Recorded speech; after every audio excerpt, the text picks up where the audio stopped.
a grocery store, a teenager, a moment that changes everything. Jamal Martinez expected another ordinary shift, restocking shelves, helping customers, counting down the hours until closing, until he saw the elderly man with the cane, standing lost in aisle 3 while shoppers rushed past, like he was invisible. The boy who'd been raised on his grandmother's lessons about dignity couldn't look away. The man who'd lost his sight 6 months ago just needed someone to see him. But when Jamal's phone rang weeks later, he discovered that sometimes the person you help isn't just anyone, and sometimes a single act of kindness can rewrite your entire future. Can one moment of compassion change 2 lives forever?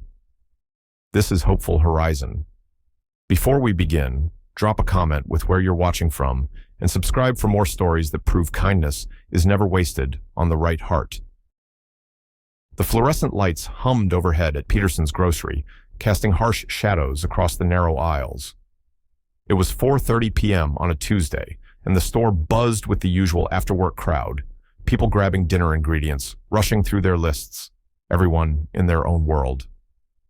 Mr. Harris stood near the entrance, his weathered hands gripping a white cane, dark sunglasses reflecting the store's bright lights.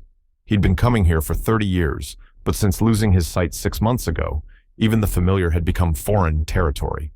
He tapped his way forward, the gentle click of his cane against the linoleum floor barely audible over the chatter and cartwheels. "Excuse me," he said softly to a passing shopper. "Could you help me find the bread aisle?" The woman barely slowed down. "Sorry, I'm in a rush." Mr. Harris nodded with practiced patience and continued forward, one careful step at a time. He reached out tentatively, his fingers brushing against the display of canned goods. The metal felt cold and unfamiliar. He'd come for just a few things, bread, milk, eggs, but the simple task felt mountainous. A cart rattled past, its owner muttering about long lines. Another shopper squeezed by without a word. Mr. Harris stood there, surrounded by people yet utterly alone, his quiet dignity intact despite the world's hurried indifference. Jamal Martinez was restocking shelves in aisle 3 when he noticed the elderly man with the cane. The 17-year-old had been working at Peterson's for 8 months, saving every dollar for college. He'd seen Mr. Harris before, always polite, always patient, always struggling just a little more each visit.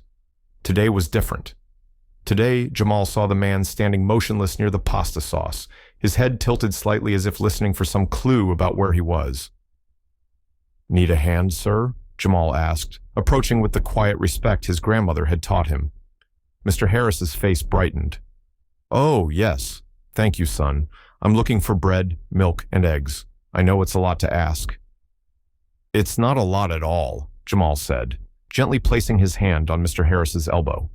"I'm Jamal. Let me be your eyes today." For the next 20 minutes, Jamal guided Mr. Harris through the store with infinite patience. He described the layout, read expiration dates aloud, and explained where each item was located. "The wheat bread is on the second shelf, about chest height," he said. "And here's the milk. The sell-by date is good for another week." When they reached the egg section, Jamal opened each carton to check for cracks. "All good," he announced. "No broken ones." Mr. Harris smiled, something he hadn't done much lately. "You have a kind voice, Jamal. Your parents raised you right." At checkout, Jamal helped organize the items and waited while Mr. Harris paid. Then he walked him to the taxi stand outside, making sure the driver knew the address. As the taxi pulled up, Mr. Harris reached into his wallet and pulled out a $20 bill. "Please," he said, extending it toward Jamal, "for your time." Jamal gently pushed the money back. "You don't owe me anything, sir, really. But I want to—" "Mr. Harris," Jamal said softly, "helping people isn't something you charge for. It's just what you do."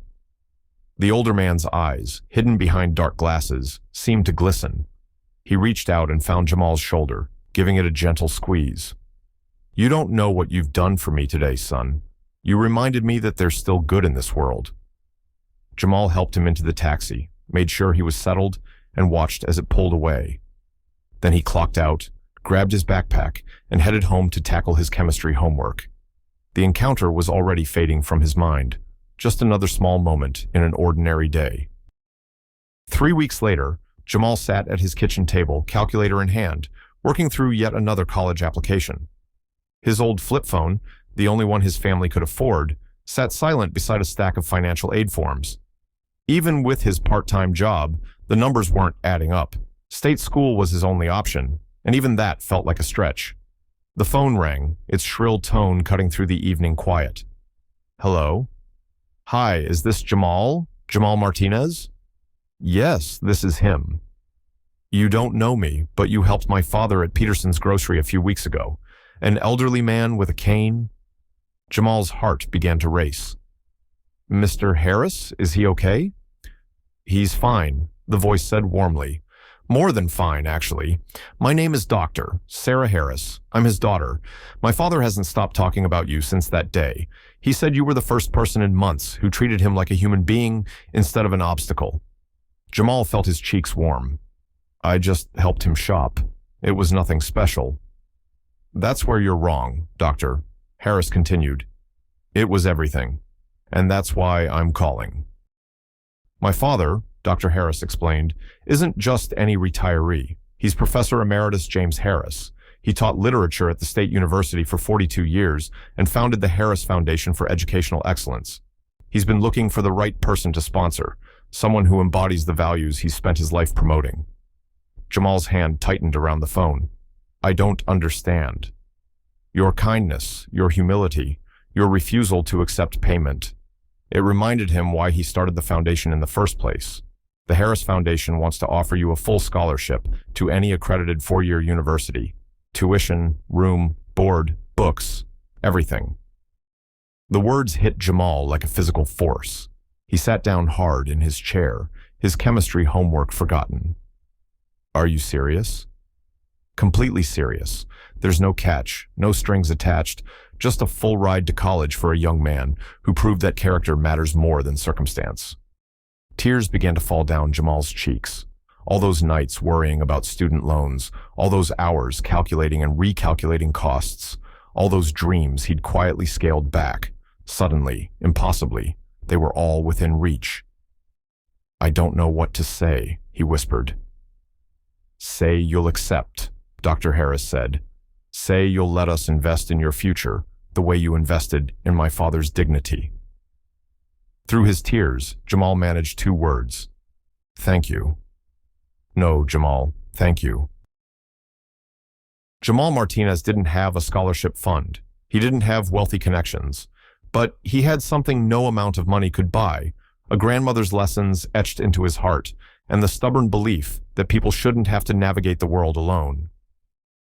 Mr. Harris came to that grocery store for bread and milk. He left with something priceless, the reminder that kindness still lived in a world that had forgotten how to slow down, that sometimes the person who saves you isn't the one with the most to give, but the one who gives what they have without counting the cost. And Jamal, he didn't just get a scholarship. He learned that character isn't what you do when people are watching. It's what you do when they're not, when a simple gesture costs you nothing but means everything. This story isn't about a miracle. It's about the ordinary grace that makes them possible, the kind that shows up in grocery store aisles and doesn't leave when the world says it should. If this story made you believe in something again, even for a second, let us know in the comments.